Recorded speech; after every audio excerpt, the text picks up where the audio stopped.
I'm Andrew Sherman. I'm a Texas transplant who has always been in pursuit of art as a career. I've played in bands, pursued an acting career in Hollywood, but I found it behind the lens of a camera here in Dallas, Texas. I was born in New York, I've lived in Chicago, Los Angeles, Austin, but I love Dallas. There's a magical artistic scene in Dallas that mostly goes unnoticed to the outside world. This podcast is focused on what makes it so special and the people who make it thrive artistically. If you don't live here, and even if you do, you might not have heard of them. This is the Dallas Famous Podcast. So who you gonna be? Who you gonna be when you're all grown up? Who you gonna be? Who you gonna be when you're over us? Yeah. This week on the Dallas Famous Podcast is Max Hartman. Max is a musician, actor, and voiceover artist born and raised right here in Dallas. We chat about the early days of Kitchen Dog Theater, where he was nominated and won awards for his acting work. We also chat about his band Murr and his former bandmate Chad Murray. We also touch on his alter ego lounge singer persona, Max Fontaine. I hope you enjoy my chat with Max Hartman. Okay, we are here today with Mr. Max Hartman. Max, you are Hello. Actor, voiceover artist, singer. What am I missing? Anything else? Yeah, I guess musician, songwriter, kind of thing. Yeah. Okay. And fool. Ha. Okay. Fool. Are you Texan, Dallas? Yeah, born and raised. Born at Baylor Hospital, right around here. Oh yeah. We're very close. Walking I can distance. feel the grounds we are on. It's my native to my family. Nice. Okay, so you've got all this artistic stuff. Like early on, like as a kid, like what's the first thing that you kind of like struck you as something to do? My dad had a drum set, so he was a drummer kind of by hobby, I guess. Okay. By this point, by the time I was around, the drums were just kind of, he had them set up and he had his big hi-fi stereo system. So he was obsessed with music, listening all the time. So every time I'd watch him play the drums, he'd play along to stuff. And that's the first thing that got me hooked, I think. My sister was practicing piano all the time, so I knew I didn't want to do that. It sounded like torture, you know. But the drums seemed cool. So I got started there, and then that led to guitar because it was a lot easier to get around with the guitar. And can't just pull out the drum set at a party in front of girls. Right. But then I was totally the guy with the guitar at the party guy, you know, shamelessly. But met a lot of girls that way. But, yeah. No, I mean... No, when I was in fifth grade, I had a friend who could play everything on the piano, and we would compete like all the time with the girls. And then, you know, fifth grade, just getting started with that stuff. And then he'd sit at the piano, and I was like, oh, like I have no chance. And that's probably why I got into music. Yeah, right. Kind of something to at least be occupied with during the awkwardness of a party. I always felt like it was more fun to be playing in a band during New Year's Eve than to just be at something, you know, with all those expectations. At least I had something to do, you know. Sure. My dad was also, and not to think about it, I guess he was really the linch. He was also a photographer. I see a lot of photography around here. You obviously are quite good. We had a dark room in our house growing up. So, oh, cool. Yeah, so he was pretty damn serious about it. His friends that taught him went on to shoot for National Geographic and Time Life and all this stuff. So it was, Oh, yeah. and the guy who taught him drums was Bill Reichenbach, who is the percussionist that plays on that Stan Getz, Charlie Bird jazz samba album. Oh. Yeah, with all the instrumental versions of Desafinado and Girl from Ipanema and all that stuff. He was a percussionist. Was he doing like a real job too, or like it was mostly on? I guess he was a pro percussionist that also had to teach lessons on the side, you know. Got it. Back in the 1960s, it was in Washington, D.C., I guess. My dad was working. So I guess that's where it all started from, was Dad's music and photography. So you started with music. Yeah. And then my sisters were both, there's a church we grew up at, Lake Highlands Methodist in Dallas, Lake Highlands, obviously. And they had a theater teacher from a local high school that was a member, and she started this program. Like, why don't we do musical productions, you know, the old school Oklahoma Guys and Dolls, Hello Dolly. And my sisters were 4 and 5 years older than me, so they were involved. And so I'd go see the shows, and I just fell in love with the theater. So I was dying. You had to wait till 7th grade till you could do it, but I was such a rat for the stage. I would just hang around backstage in the makeup room and just kind of be around it was fascinating to me. Oh, yeah. I knew I was hooked. I was like, that's it.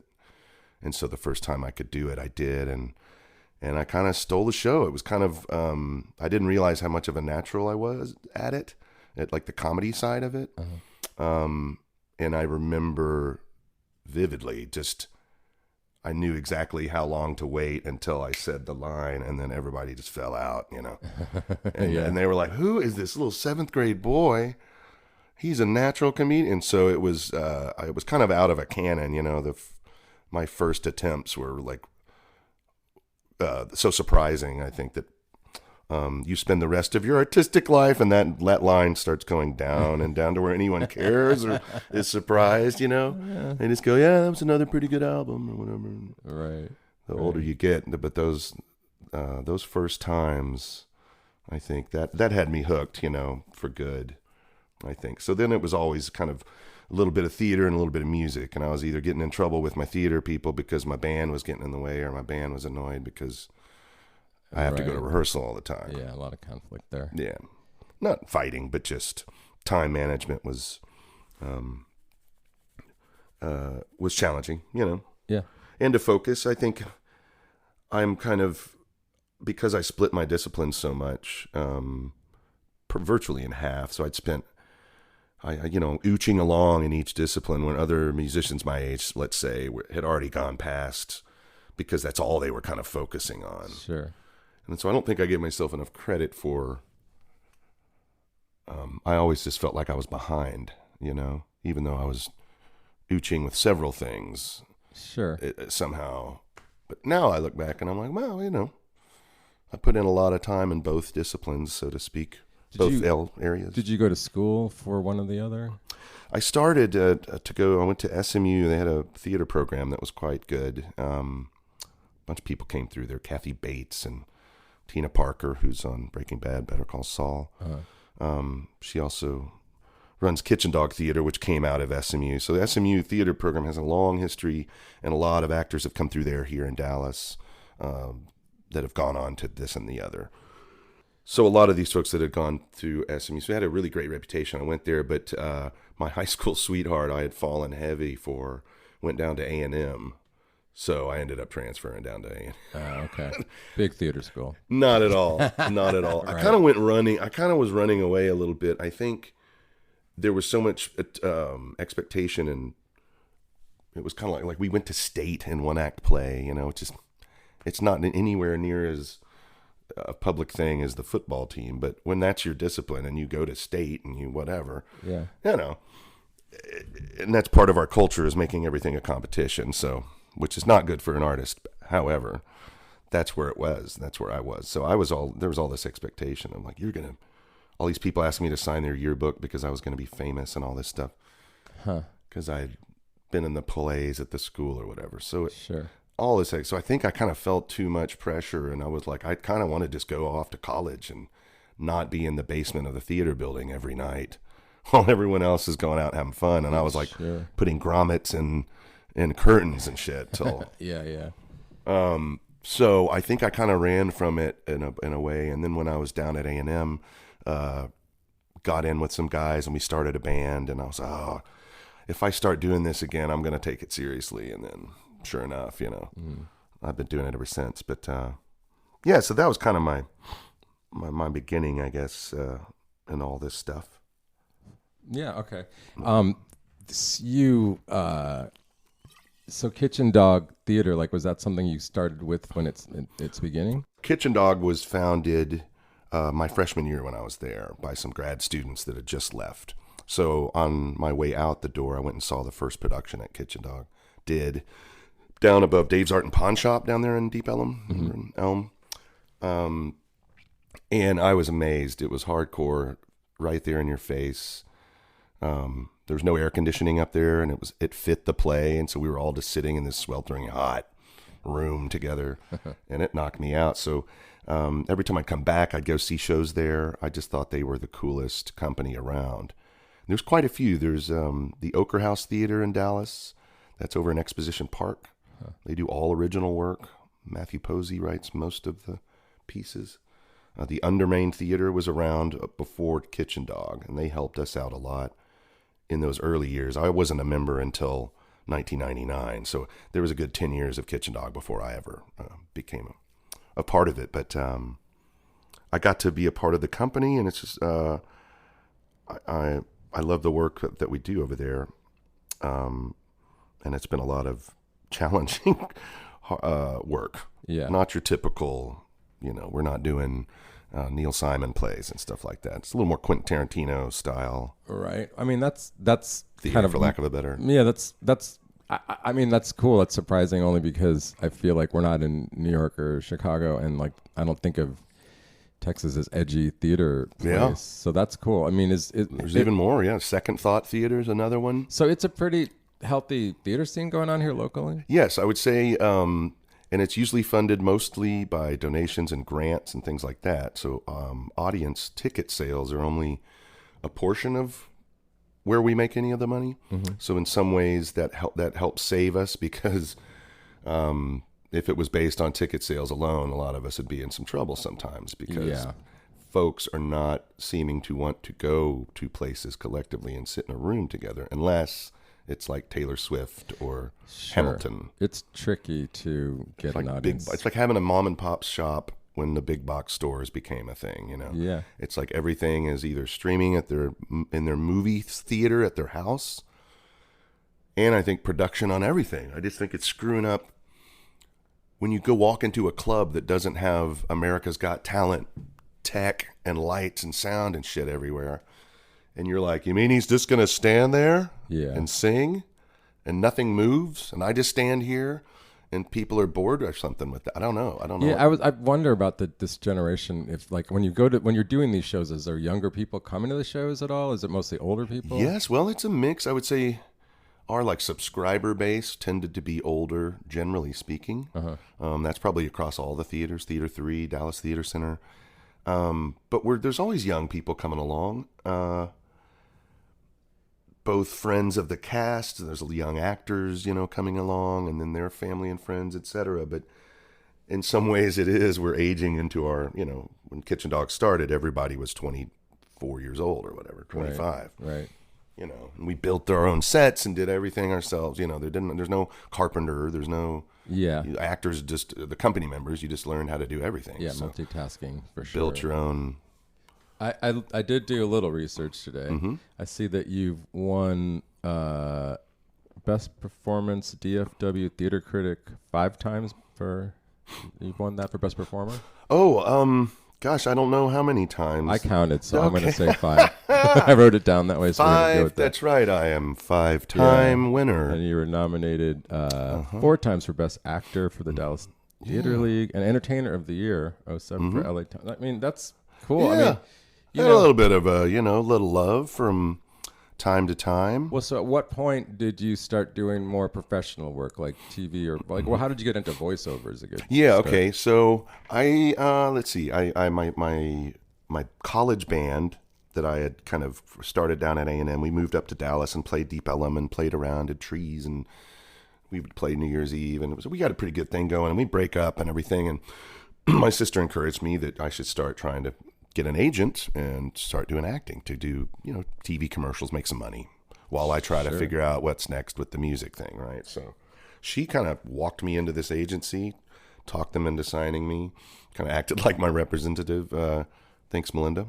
And so I started off and I started doing little roles in commercials and stuff. And sometimes there would be a voice radio commercial to go along with the commercial. I started booking some things. One of the first things out of the gate I booked, and this is where I thought, this is going to be easy. I thought, here we go. It was an NBC movie of the week. It was like a 3-part miniseries called To Serve and Protect. And it was 3 generations of Dallas police officers. And it was Richard Crenna, Craig T. Nelson, coach, and James Franco, young, unknown James Franco was like the young cop. And so Grandpa Cop went vigilante after he retired and went and busts up some drug bust, and I pop in as the real cops. He shot some drug dealer. Now I have to handcuff Richard Crenna and take him to the police cars outside waiting, which is just like the end of First Blood. Richard Crenna, Colonel Troutman, you know what I'm talking about? he has to walk Stallone, Rambo, outside to a waiting field of police cars, you know. And so here I am in my first role on television with Richard Crenna. I mean, I'm like freaking out. And he couldn't be nicer. I have to keep handcuffing him, walking him out, putting him in the back of a police car, shut the door till they go cut. And he's like, oh, these goddamn handcuffs. I was like, I'm so sorry, Mr. Crenna. He's like, not your fault. But that was hilarious. And so I thought, you know, I had a speaking role. I got to bust in with a gun, and, you know, and I had to tell him, you know, I got to do this by the book, you know, a real cheesy line, and take Richard Crenna out. And I never booked a TV role since, and that was 1997. Oh, man. I mean, like, I haven't had a lot of audition opportunities, because even if you do a few of those, the woman who was the casting director that cast that, and she was like, I really like, you know, she retired. That was like her last job. So like she disappeared. Yeah. So all of that access gone.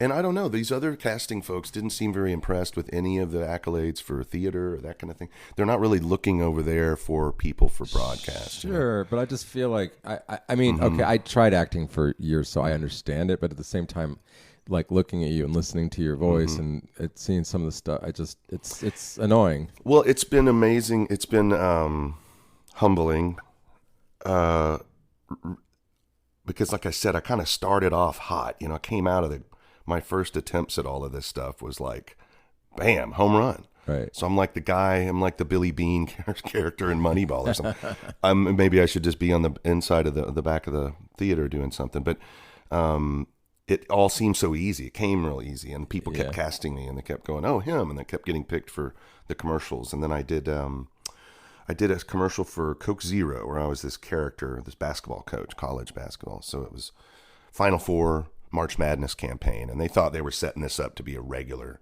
occasion, you know, Coach Zero. Right.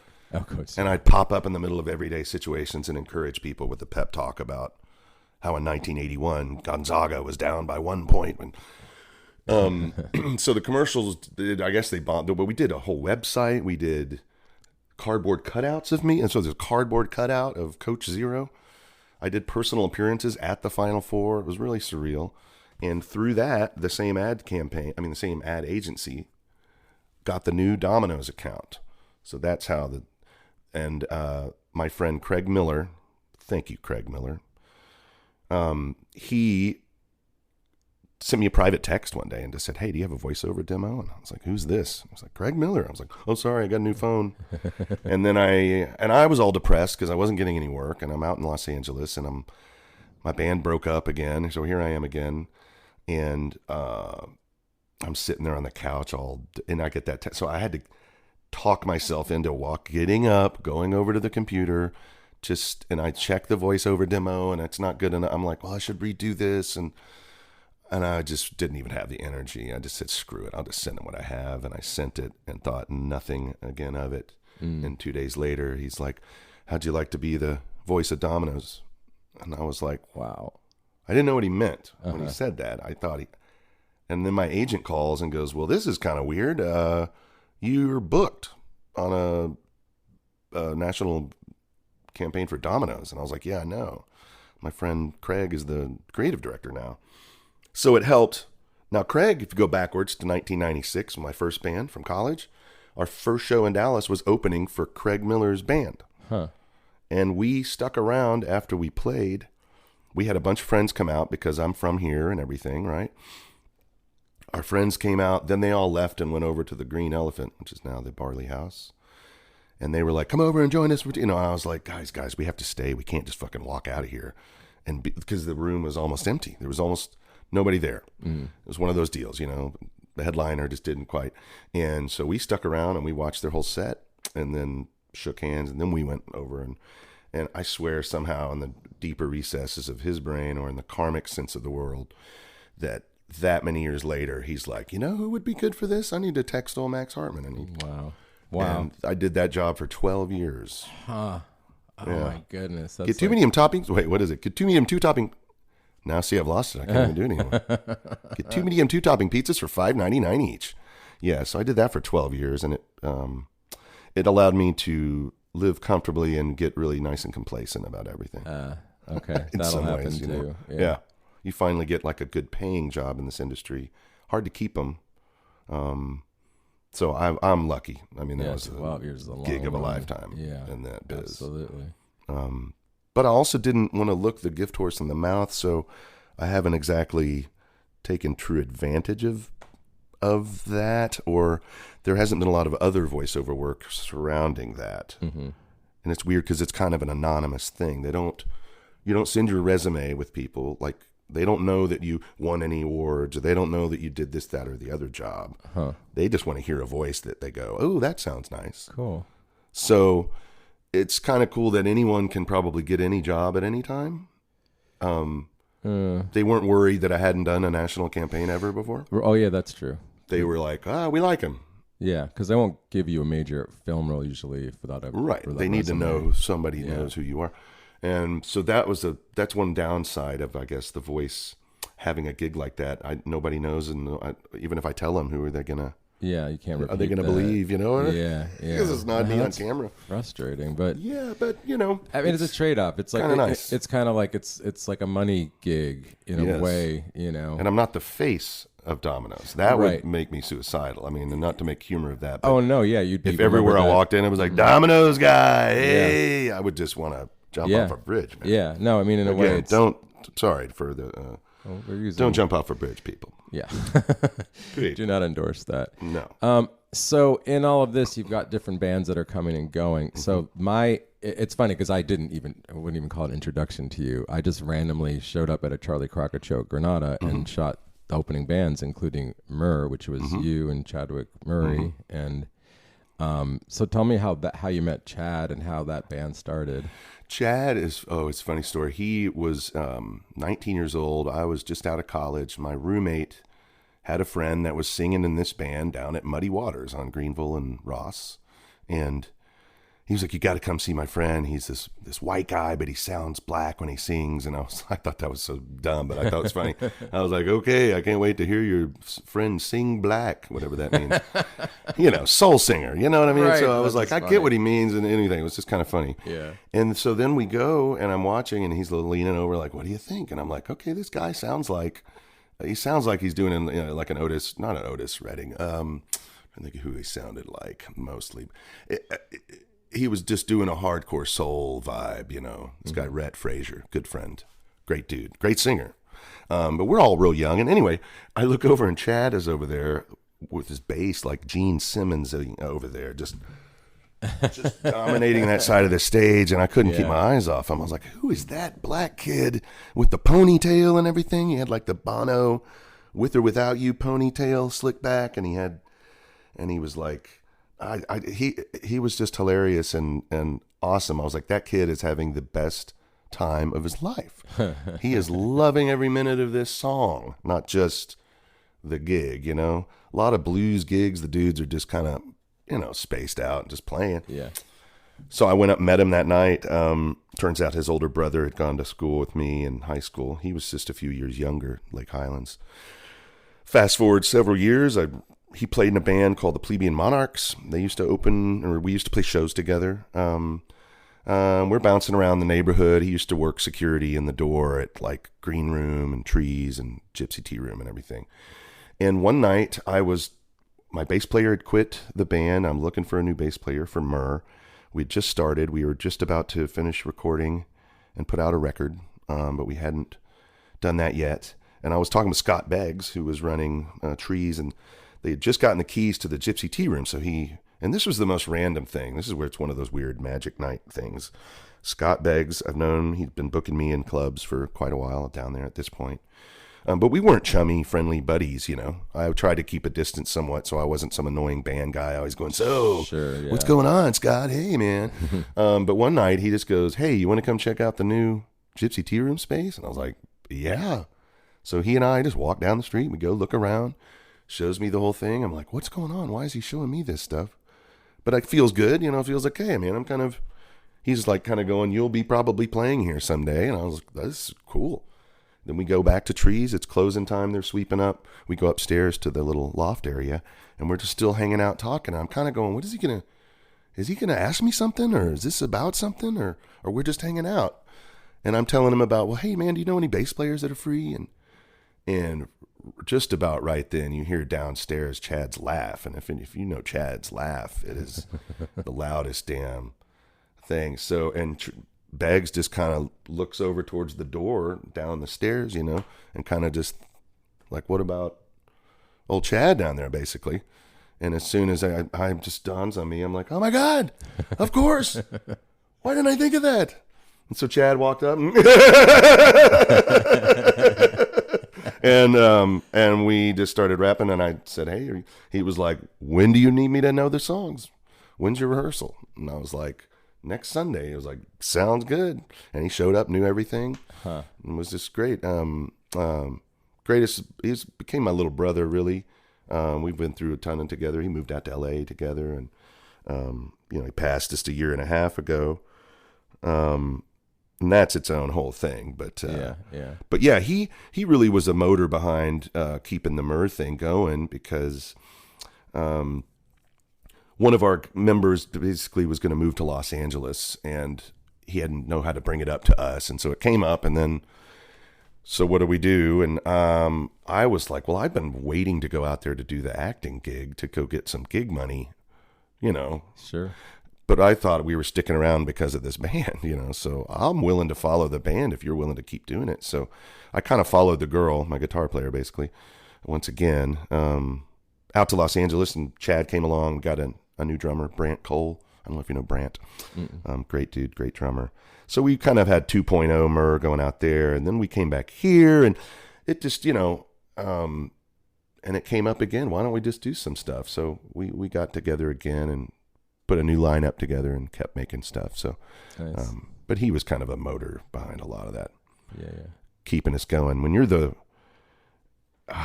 you need somebody else besides yourself. If you're the songwriter or the main creative, at least in my case, I get way too much self-criticism. My inner critic is a real asshole. So I'd rather just not participate than embarrass myself, as I guess my brain is trying to protect me from doing something stupid, which, you know. So he was kind of your balance with that. He was always encouraging and like, hey, let's get together. Yeah, that new song sounded good. Why don't let's keep working on that. Let's do this. You know, let's book a date. Let's just book a date. Yeah. And that's how the Bastards got started. They were hemming and hawing and talking about doing that forever. And we can talk about that, but they just booked a date. Yeah. And then they had to get their shit together. Yeah. I used to do that. I would have bands, and I was in LA, and I would be super anal, and people would quit or they wouldn't show up to rehearsal. And I would just book shows, and then if like I would play a show with no drummer or a show with a bongo player, like I didn't care. I was like, because if we don't book the shows, we're just going to never play. Right. You know, so. Yeah, that's a and nowadays it's challenging because shows are not the attendance numbers are just not. Yeah, you got to really have some kind of buzz going. Yeah, I found, and I don't know how to do that like organically. And it starts within the phone. You know, it's like you need some girls to bounce around into your song, or I don't know. I mean, these videos that are just about nothing. It's just brand management. I ran into Chad Stocksliger at breakfast just a little bit ago.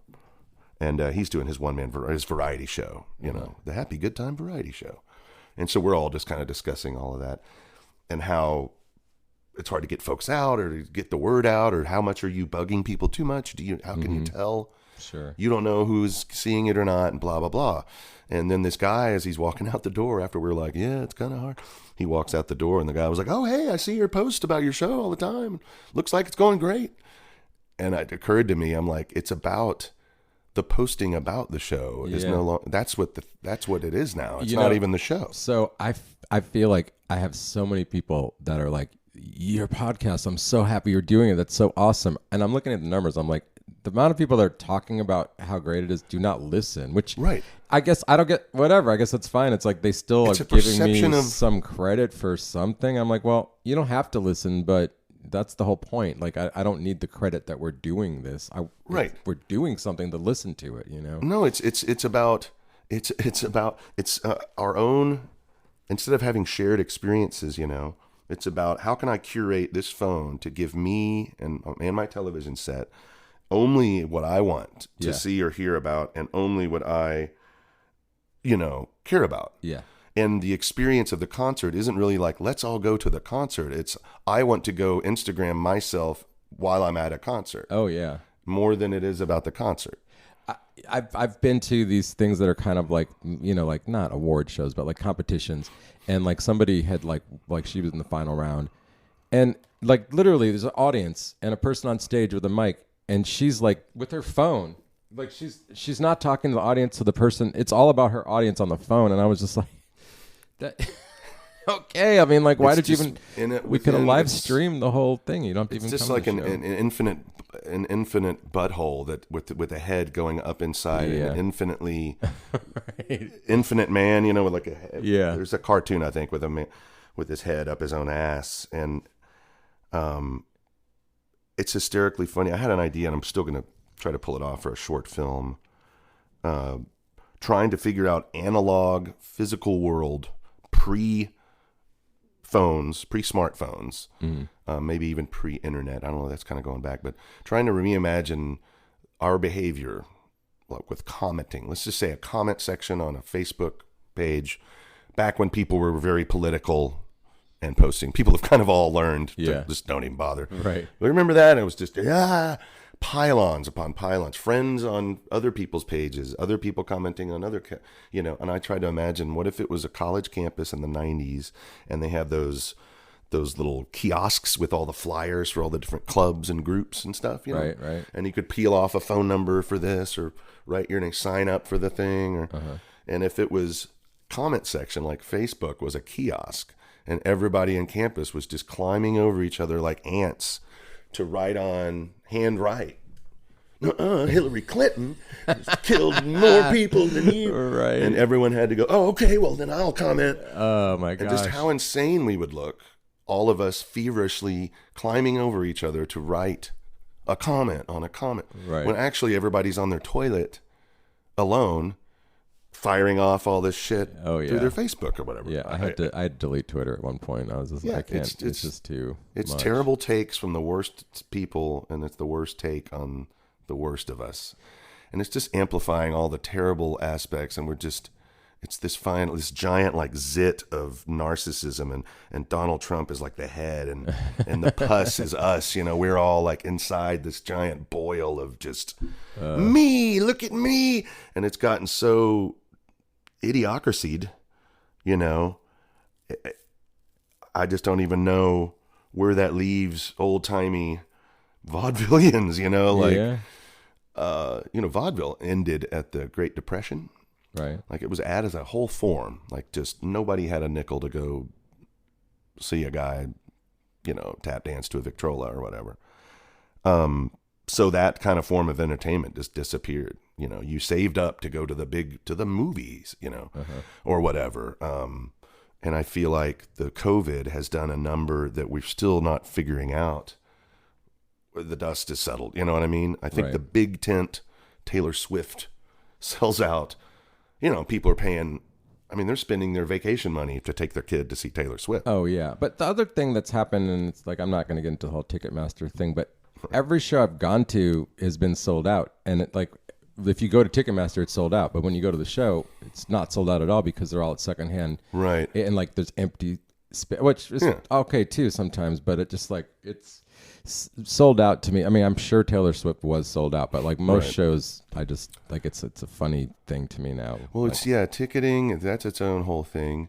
But I'm doing a lounge act where I sing Sinatra. I'd go under Max Fontaine. Yeah. What was that? This is a good transition. I was about to get old Max Fontaine. So when I was in L.A., that's what won like Best Entertainer in the L.A. Downtown News, which is like, it's like one of those rags that, not rag, I don't mean to be a dick about it.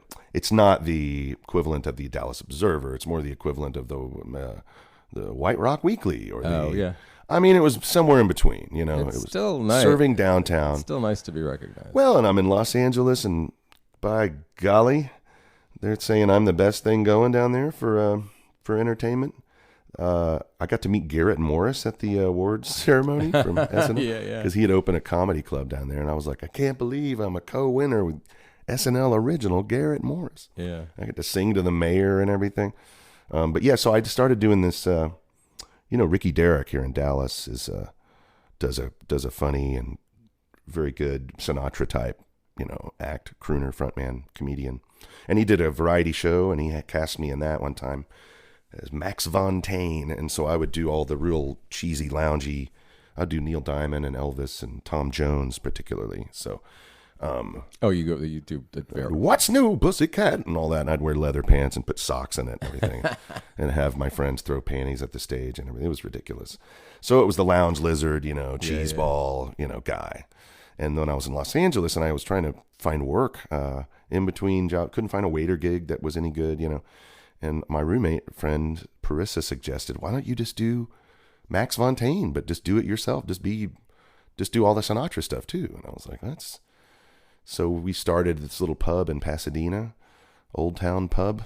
And I've been there. Yeah, right. That back hidden away behind they built like a big container store mall all around it, but they left it back in there. Right. You have to go through this alleyway to get there. So it was cool. It's kind of a speakeasy vibe. No air conditioning, just beer and wine. And so I would just bring like my whiskey in there and smoke cigarettes while I performed. I mean, I don't know if that helped with the voice or not, but so it started from there. And then a downtown restaurant guy came in, and so I started singing at Cicada down in downtown Los Angeles. I love Cicada. They had that pressed lobster sausage. Mm-hmm. Oh my God, I can't believe. Yes.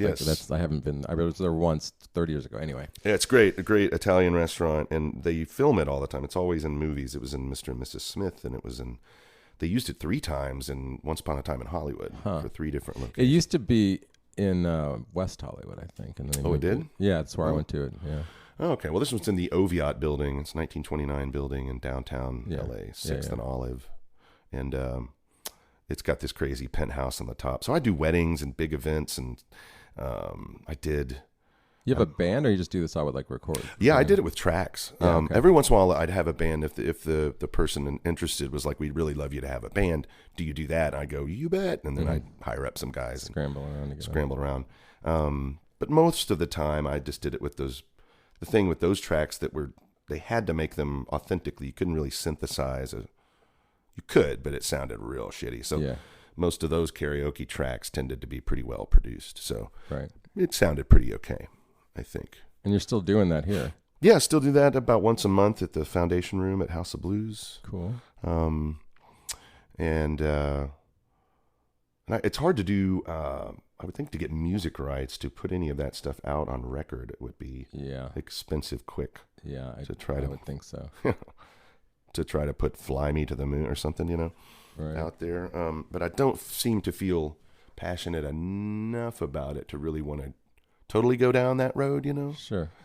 But I think that's maybe where my moneymaker is. Is that the only music you're doing right now? No, I'm writing. I'm still writing my masterpiece. Ah, nice. No, I've been working on really trying to expand my palette, as it were, musically and vocally. I don't want to keep writing the same vibe and mode and write the same intervals. And so when COVID kind of hit, I locked down. I picked up my, models of guitar can do different things. Obviously, they sound different, but they make you play different, and they make you think of different things, to me at least. And I've been playing this hollow body guild for a long stretch and writing on it, and things started to all keep saming into this. So I got my old Strat back out and simplified my pedal board and everything, and just kind of went back to basics, And I was like, I want to write some just dumb bar chord songs that are easy to play. I don't have to look at my damn neck. I don't have to. So I do all these triplet run thingies that are whatever. That are I have to stare at my damn guitar neck because I just don't. Yeah. Anyway, I wanted to simplify and just do some rock tunes, and my vision of when we get out of this thing, people are going to want to pack the clubs, and they're going to want to hear some fun music, man. We're going to want to rock and go, yeah, we did it. Yeah. And not is what has happened, but yes and no. I mean, but yeah, I mean, but it started me down a road of at least writing some different type of stuff. So I've been kind of still collecting ideas. I've got quite a few ready to go, just about. The lyric process is usually the last thing I tend to do, and that's usually I resist that the most, even though it's not the hardest part. Right. to me necessarily, but I seem to resist the sitting down to do it. It feels like I have to do homework or something, you know, or the resistance, which I don't know, people call it all different types of things. My demons, or they call it the devil, they call it your own self-sabotagey shit, you know, gets in the way. Oh, So yeah. I'm particular. I don't know if I'm more challenged than others, but it can take me a very long time to get finished with things. When you're like writing your music, is it just coming to you? Are you kind of like figuring things out, like with theory? I'll typically start with a couple of chord changes. You know, it usually starts with the guitar or the piano, and it's a vibe. It's a feeling that I get about those intervals and those chords, and it's kind of like it feels familiar in some way, and you go, "Ha, okay, huh." Where else is this going? And you find its cousin, kind of like its other part over here that's like, ooh, you guys vibe together. And then you're just kind of along for the... So sometimes I use a little voice memo, you know, on the phone. So I'll screw around for a few minutes, usually not that long. Once I've kind of stumbled across something, I'll repeat it around a little bit. You know, you just kind of do this for a while and get up and go get some coffee and come back and do that for... And then something else I'll add on to that. And then I'll sit and just kind of press record and play it. And usually an arrangement will kind of just stumble out that seems reasonable. Usually a little long because you're still kind of working on, let's try that again. So you go back to the beginning-ish. And then I have that recording to kind of listen to, think about. I'll keep playing around with it. And then the sitting down and I'll vocalize too while I'm doing it. Just mumble anything. Sometimes things come across, phrases, words. So I'll go, what's that about? So I'll try to kind of fill in the blanks, use those as little guideposts maybe for lyrics. Mm-hmm. Unfortunately, a lot of times you repeat yourself because you're always kind of battling the same demons, as it were, you know? Yeah. Well, and also it's like your experience in life is like putting those notes kind of in your body, I think, a little bit. So, I mean, it makes sense that you have to like work to get out of the same things you've been doing over and over. Yeah, that's so I think I have done that. I mean, I definitely have new, it's kind of like I try to, whenever I was getting impatient, I was like, hey man, it's like a painter going through a new phase, you know, or this new period. I'm not trying to equate myself to Picasso or anything like that. I just mean, you know, sometimes it takes a while digging in the dirt to kind of find the new thing that's making you feel. Are you thinking you're going to put a band with this or just record it, or you don't know? I'm sure I will do all of the above. Cool. I do want to play live. And I do want to record. In what order I do that, I don't know. Sure. It's been challenging to do this alone because I normally had the band kind of always going. Yeah. And it had all the other material, but then it was easy to bring on a new song or so at a time. And the band could kind of help you flesh it out real quick because they'd go, it's this kind of thing. And then they go, oh, okay, yeah. And then they have ideas that I'm like, ooh, that's great. You know, it would have taken me 3 weeks to get to that, you know, right. Fiddling around maybe. So I miss that. But these days, guys are just not hanging out all the time, ready and available to be at band practice all the time like it was when we were all I feel like there's more hired gun situations or just people that you have like chose to. Yeah, just send me the recordings and I'll learn the part and I'll see you at that one rehearsal we do, you know? Yeah. And I get that, and so that's time efficient, but that means I have to get all that done before, you know. Yeah, I mean, and for me, I mean, I used to do stuff like that, and the one thing you can't do is you can't have someone learn the backups that quickly. I feel like right, they can learn a bass part, but like you're gonna have to work on the vocals, the harmonies and stuff, which is partly why we were lazy enough to not really do a whole lot of harmonizing, which made it all the funnier that nobody knew he could sing, really. Right, yeah. Because the only backups in the Murr music was just like, you know, and stuff like that over the backing. So nobody really knew he could sing. I knew because he would get lit and at a party or something and bust out some Otis Redding and everybody would go, God damn. Right. But, oh, that's interesting. Because I obviously I don't know him well, and like the first time I saw him was with you, and then he came to Artco with Bastards, and I saw that show, and and I mean, we interacted, but then I didn't see a lot of his earlier careers, so that's kind of why I'm doing this. I'm like, there's all these, not just the people here, but the people that we, that got us here too. Yep. What do we got? What's besides the music project? What do you got lined up? What's coming up? Okay, I've got I helped produce a low budget horror film. Oh, cool. A feature film called, we're changing the name, so I guess I'll tell you the new name is called The Finale. And it's, it's kind of like Scream meets Glee. Like, Okay. okay? Yeah. Like Scream set at musical theater camp. That's, oh Kind my of God, vibe. there's so many people that can relate to that. So the kids are all, going through the drama of being in the theater, and rehearsals and who's got the part and who has the better voice and all that shit. And meanwhile, there's somebody who's picking off people one by one. Wow, nice. The faculty and fellow students. So and you're trying to figure out why are they murdering these people and who is it, who's doing it, because it's somebody in the film, right? Right. My good friend Michael Federico, fellow Kitchen Dogger, theater member. Same with Christy Vela.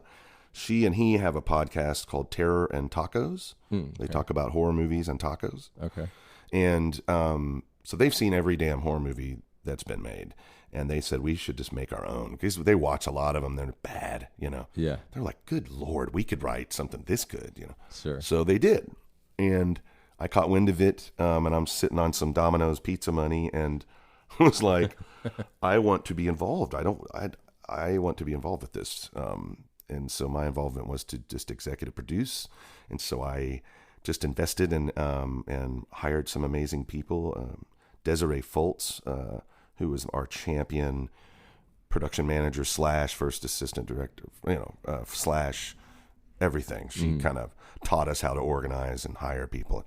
So, we shot it 2019 and 2020. We wrapped on March 1st, 2020, and we were looking forward to making this movie happen, and we got locked down 2 weeks later. So that delayed the process quite a bit. But currently we're due to come out hopefully this summer. Okay. Octane Multimedia is a distribution company that has taken us on. And so nice. wouldn't believe how many documents and files you have to upload to a company to put a film, because now they have to change it to foreign markets. So we have to even the titles, you have to have those blanks. So it'll say Il Director instead of directed by. Sure. So they have to redo all of that stuff. It's very strange. Anyway, that'll be coming out hopefully this summer. I'm doing sound design for a show at Kitchen Dog Theater called The Last Truck Stop that comes out here in June. That'll run for about 3 weeks. It's kind of a post-apocalyptic. There are no more cars, and you're forced to go move into big city urban areas. So no more delivery trucks. But the only thing that does go around there are these Amazon trucks that are self-driven. And so they come in and these automated pumps fill them up, and then so it's kind of like Road Warrior or something. So that'll be coming up here in June. What else do I have going on? There's a couple of films that are out there still. Never Going Back, which is a funny stoner comedy if you're into that kind of thing. I got to do a funny scene with Kyle Mooney. That was a blast. So between Garrett Morris and Kyle Mooney, I'm SNL adjacent. Nice. Nice. And another flick I did called Little Woods is out there with Lily James and Tessa Thompson. Do you know who they are? Well, Tessa's on Westworld and all this. Okay. Thor. I'm sure I recognize, right? And Lily just played Pamela Anderson. Oh, God, she was great. Yeah, I love right. that series. And she was in all kinds of things before that, but I didn't know who they were when we shot. I was just down in Austin doing a low budget movie, and I didn't know their names, and so we shot all night, and then I went back to the hotel and looked them up on IMDb and was like, holy shit. Nice. Wow. So I'm glad I didn't know who they were. I would have been a moron, I'm sure. I doubt it.